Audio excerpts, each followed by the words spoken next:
de Goudomp, pas seulement le maire, parce que nous avons vu que quand il s'agit d'une élection, ils unissent leurs forces. Mais donc, s'ils doivent travailler pour Goudomp, ils doivent unir leurs forces.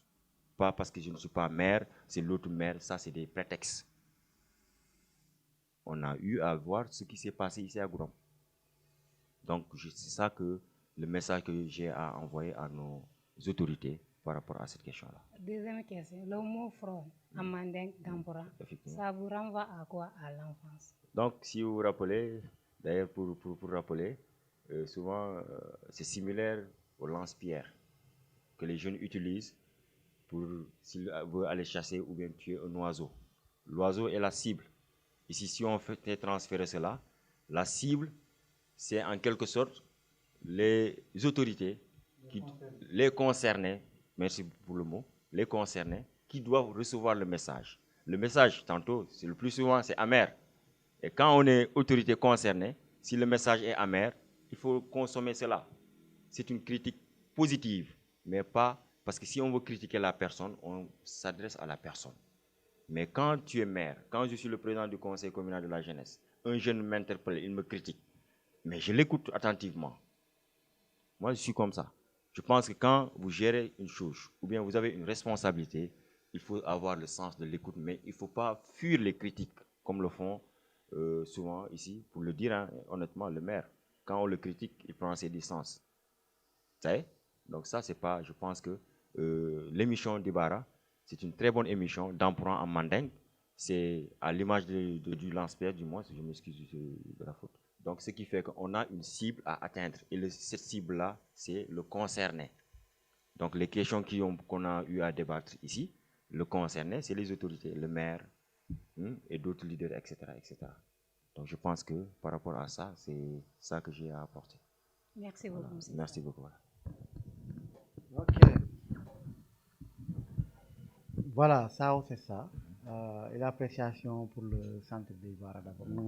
On a ta fonko kono atodu fam politico kono récemment élection locale o ibenu lado législative o ibenu lado mais kan yarate muna kete. Voilà, donc une question moi allons bon n'y a djibé n'élément débattre de l'autre. Tout au début, élection locale ça concernait Goudomp. Auparavant, il n'y a pas activité politique voilà. Mais localo, attends, localo, il veut soutenir. Oui, je viens par là. Je viens par là. Sain wo localo, il veut soutenir voltara akoy ngan législative ni ka soutenir. Way boto won meroti. Mais ni SDD bi fo kan jarati te muno kete. SDD, ça fono Birim Bitala avec le leader Mouketa Souleymane Diayti. A témoigné qu'il pour Nena, pour le dire. Élection locale, il y avait 5 candidats. De Birinté Binala, Ndamba Mana. Nous Bekasi. On a tenu une réunion. D'ailleurs, cette réunion se coïncidait même avec la rencontre de Mouteni chez Dafa Sonko. Il n'a télé comme nos réunions sur Adinko, ça n'a rien à voir avec votre réunion. Quand vous étiez venu là-bas avec Alpha Sonko, mais on est en train de discuter entre nous. Mais Birinta Sitan Kachata. Notre option commune aussi, on va soutenir Souleymane Diaye. A temantel kili. Alors, responsable nantel Dieu pour que nous convainque Kata. Parce que nantel Yamera, c'était lui le choix opportun. Molnata, nous croyons qu'on nantel pour qu'il soutenir pour une élection locale. Alors, naïe dokoke, dans la sincérité, nous n'avons qu'à notre élection là, VCC a gagné, nous avons perdu. Tebrin, Souleymane Ndiaye a une délégation que le Qatar VCC rencontré, j'étais avec cette délégation. Malgré l'élection locale, ne picole sans faille mérocan. Mais il faut aussi avoir la grande état d'atteindre félicité. Alors, Mboto échéance auto, Souleymane nous a demandé de continuer à travailler avec lui. Mais que ça dans la S2 de mon la partie politique aussi. Jusqu'à ce que certaines responsabilités ça, nous soto au niveau de la SDD, le point focal de la vente des cartes de membres à Goudomp. Ensuite, nous avons attaqué le coordinateur ici à Santossou. Moi, les Dogo continue. Alors, élection législative au Biranata. Alors, il nous a demandé de soutenir Vieux Sissé. Bon, débat siata, diamo siata. Mais au finish, on est tous obligés de soutenir. Pour plusieurs raisons. D'ailleurs, la première, Goudomp, Vieux Sissé, a tel Goudomp Meroti. Donc, c'est très normal, Janine n'a soutenir. Non, bon, bien vrai, mais je pense que, étant dans un parti politique, leader que y soutenir, d'autant plus que Bébé Goudomp, on a accepté. Tata Nivier soutenir dans la sincérité également.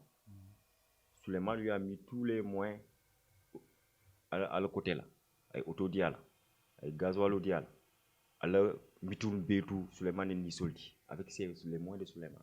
N'empêche que Até est moins dial. Non, vraiment moins utilisé quand moi je ne sais pas. Moi je n'étais pas avec lui. Mais à moins utilisé parce que le maire aussi. T'as jugé là, mais ce que j'ai entendu de ces gens, Moulié Moufo, et qu'à la moins il m'a sentir. Non, c'est ça là. Non, j'ai pas manqué de témoin. Mais non, je débat. Non, man rabou là, comment quand là. Mais non, moi, mais mon coup est un thème. Parce que moi, Souleymane Ndiaye est le responsable qu'on a. Souleymane est cadre bien de Daël et sans réserve. Vous parlez sur le terrain, il y a deux coques. On a des élections, les mots perdent. Mais bien l'élection législative, échéance c'est présidentiel. Mais dès un coordinateur de centre, j'ai fait appeler, parce que quoi qu'on dise au temps, Souleymane Ndiaye, bien l'élection locale, il y avait beaucoup de jeunes moulins pasteflons. Bien t'as le combat porté, en commençant par Panté. Boyama Bidjeba Pastef, on les a convaincus, Siedna et autres. Molnata, Siedna, bon, que je salue de passage, mon ketabi, bon, mon béa ce qu'il fait. N'tata que Junel Mouyalo et Pastef qui est convaincre que ni ani présidentiellement nous sommes fenna. Mais dans sa démarche, plus il y a des rivalités politiques avec ses sorties à l'endroit de Ousmane Sonko, beaucoup de jeunes ont pris recul par rapport à ça. Comment c'était que reculer, Vous voulez faire reculer? Non. J'ai été très clair avec lui parce que dans Nati Santosoulé, il y avait des jeunes. Pour lui faire savoir pourquoi il y a des jeunes qui ont dit pas Stefle, mais Naba SDD. Même l'état présidentiel 2024, lui-même il l'a dit, c'est l'actuel coordinateur de Santosoulé. Je reprends ces mots. Élection présidentielle, c'est une élection des leaders. Président Oliver Fall. Momoya du leader Mouye Nyafa. Qu'est-ce qui vous dit que nous avons été candidat? Mais dès l'instant que un grand meeting a été organisé ici, un discours à tenir. Et ce discours-là a fait peur à beaucoup de gens. Moi, j'ai commencé à prendre des recours parce que moi, j'ai été très clair. Présidentielle 2024, nous régimons de soutenir là. Je lui ai dit, par téléphone, je lui ai dit, il faut responsable une réunion où on a tenu au siège. Publiquement, je l'ai dit que 2024, je ne suis pas avec Macky Sall, mais aussi avec le régime.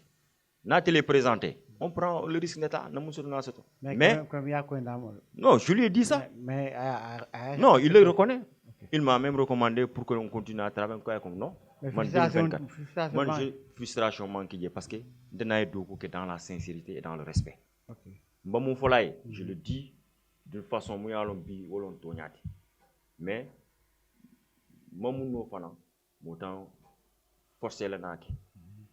je lui ai expliqué, il a compris. Même Dafa, c'est ce qu'il lui a dit ça. Bon, on a une distance au temps. Mais depuis lors, on a engagement dans 2024. Je soutiens Ousmane Sonko. Mais quand même, il y a.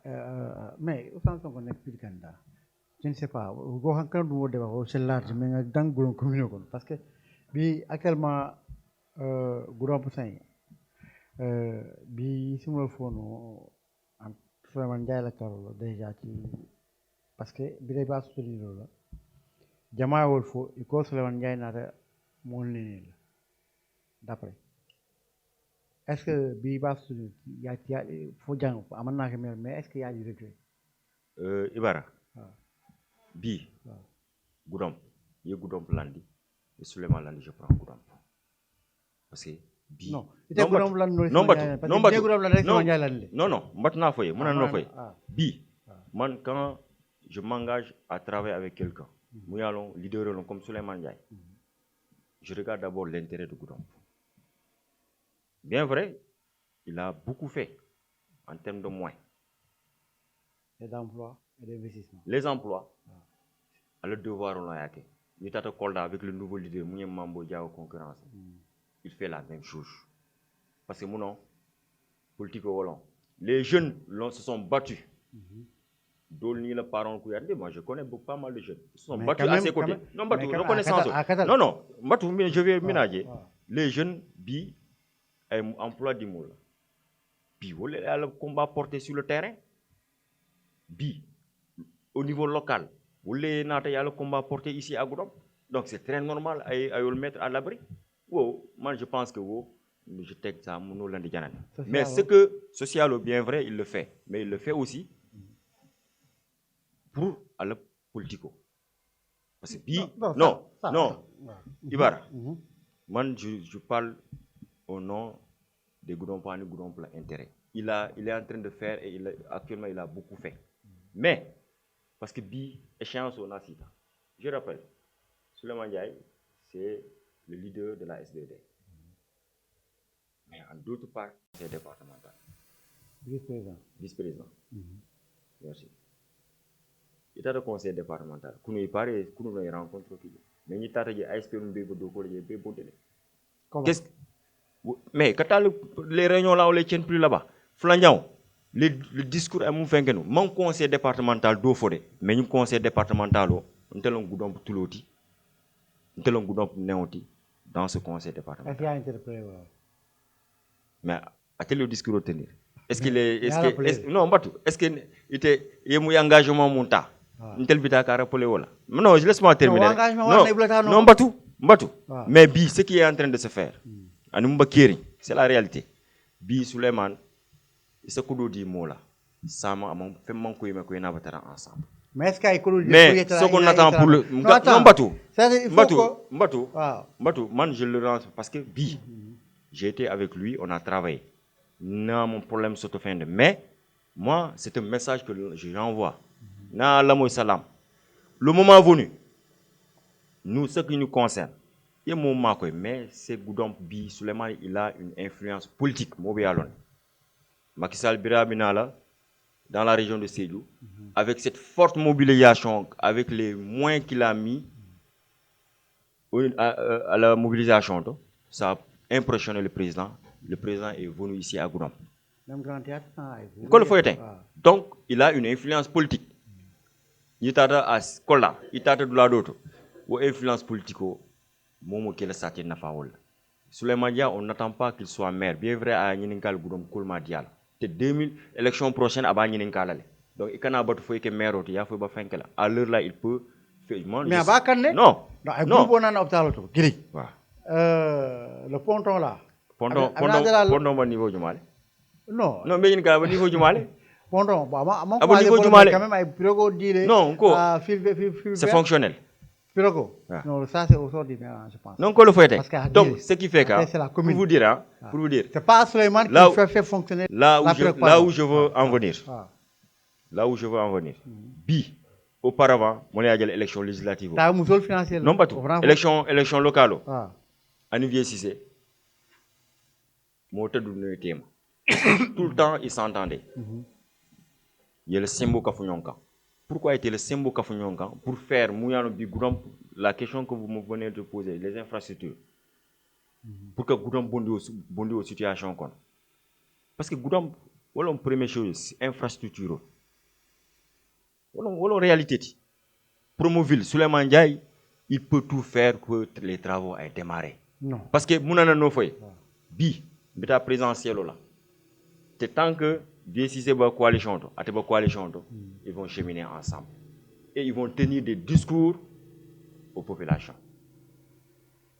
et pour tel argument même si une élection présidentielle ça faut un référendum parce que bi mo be yalla no au Sénégal mais tel élection dolbina lalé mo le yalon ko quand même Souleymane ay moins dilé kamul mako que parrainage mais on veut voir quelque chose mu yalon bi donc visible ni lu ndaw nata ayaje il sait que quand même Goudomp ni mbijele mais bi Souleymane il a conçu sa belle maison ici à Goudomp. C'est normal. Ouais, je sais. Vieux a construit sa belle maison de l'autre côté. Essayez à comprendre. Donc, ça faut nos billes. De la même manière, qu'il s'attelle à cette même manière-là, que Goudomp, que Fennat, c'est de visu du mon béadje. Ma cohéro que Moussoul financé. Bien Moussoul d'autres financé bi. Financement, j'ai été plusieurs fois là-bas. À Sandosu, Niatala, Moumou comme Moussoul, c'est des miettes. Non. On le fait ça, mais c'est des groupements. Non. Ça veut dire faux. Ça dit non, pas de dire faux ça. C'est-à-dire, Dieu ne m'y blâmé, il est heureux parce que c'est des groupements qui appellent à travailler sur le développement. Maintenant, au groupement n'est financé, il faut un roulement de l'eau. Et tout le monde a hakilo sur le coin, il manque talatati. Badingan n'a qu'un caisse de dougo, que ça finit de rang, mais il faut qu'à la moitié ça veut se mais ça n'a pas de sens. C'est comme une fatigue ban, il faut que c'est comme ça. Fatigue pas, mais le fatigue pas, ou bien il faut qu'on y. Mais comme ça, mérite au financement de tout fond. Mais on donne les femmes à 50 000 francs. Mais 50 000 francs, donc tu as fait 100 000, 200, même pas des. 150 000 francs, donc tu as fait 200, après il y a investi. Maintenant, ce n'est pas Souleymane de dire aux groupements ou des ONG, des groupements de femmes ou des associations, allez solliciter le marque et fonds, un fonds dial. Allez au fond, mais c'est pas Souleymane. Tu sais. Non, tu es d'accord? Non, moi je donne mon point de vue par rapport à mais quand même, tu es d'accord. Parce que, mais ce que je dis, mon réalité, je prends l'exemple. Moi, j'étais parmi eux. Bien 11 millions dit aux femmes. Tu étais au état de nos couvertures. Tu étais là-bas. Tu étais là-bas. Moi, j'étais coordinateur à Santos. Tu sais, quand tu dis les groupements, groupements de 20, etc., quand chaque groupement il y a le somota, donc il y a combien de femmes? Moi, ce que je parle, les femmes, bi, ils te font semblant là. Non. Non battu. Non battu. Mais les récépissés là, on est d'accord que ça, c'est qui ça? Voilà, c'est ça que là où je veux en venir. On les organise en association. Je prends l'exemple de Sambou. Sambou Amdalaï. Mais selon les non, battu, Sambou. Mais là, non, on le fait qui les organise en association. Vous parlez, il est formé. C'est ça là qui est plus important. Mais les femmes, première chose que nous avons là, Natala. Natala, souvent, mon mieux de école soto. Donc, là où je les associations, association, c'est le développement. C'est le développement transformatif, produit alimentaire, entreprise, entreprise. Quand Souleymane le buto, où qui sont symbole l'État, les microfinances, les microcrédits, etc. Les moyens entreprises. Bina est financé. Ce n'est pas Souleymane de dire que tout le monde est l'association mille, fait à l'eau. Et là, le buto menti. C'est ni le mission fait à Tala. C'est pas un très bien fait. C'est les associations même qui ont fait. Il y a un président, n'est-ce pas? Un association qui va dire le gouvernement de femmes, président budget, trésorier budget. Faut ñaari budget, poste général budget. Ibara, je donne un exemple terre à terre. Si tu as un stagiaire, moi, un bi, à belle disposition, il y a le premier rôle c'est qu'à former d'abord. Batou. Non, je donne un exemple. Bi, niba lafta mo makoy là, je veux parler de ça. Janika Kodo Diala, il lafta ka lancer dans un projet. Asika, il y a Samba, il y a formé dans ce domaine. Effectivement. Tu comprends? Moi, je parle dans ce sens-là. Formation aussi, ça c'est. Il y a formé. Il y a l'onko ni non ne fait un code. Ni ta domaine au monde. Ni ta taille moins qu'à sa disposition. Mais à part le moins, à part le mais il n'a pas financé, après tu t'en vas. Tu viens encore tout récemment, parce que tout récemment, ils sont en train de confectionner des listes pour encore des financements. Toujours, après quel mais ça mène nulle part. Il y a financement, il y a 11 millions ou somme d'eau, mais d'abord, préalable, le réglé.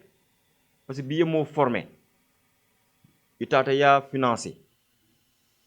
C'est sûr qu'au Kodo, il va utiliser pour ça. Et puis, suivi est arrêté. Suivi surtout. Suivi est arrêté. Je pense. Ça, bi, invité content de trop. Kacha, ate beti fono la. Beti fono la. Bi, lafta il a message à lancer parce que voilà, donc mon message au lancé là.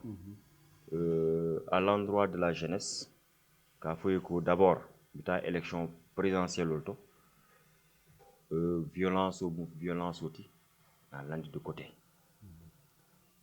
Moi, lafta voté là, c'était la carte d'identité à récupérer préfecture ici. Parce que je pense que l'état présidentiel en joue pas les balles. En joue pas les balles. Parce que le pays va très très mal. Goudamp, rupture par rapport à ce qui se passait. Donc, toutes les injustices, en commençant sur Ousmane Sonko, sur les détenus politiques, sur certains leaders, et je lance un appel à nos leaders qui sont là. Boukal, c'est un leader du département. Souleymane Ndiaye est un leader du département, mais au national, mais sa base c'est ici. Vieux Cissé, c'est le maire de la commune.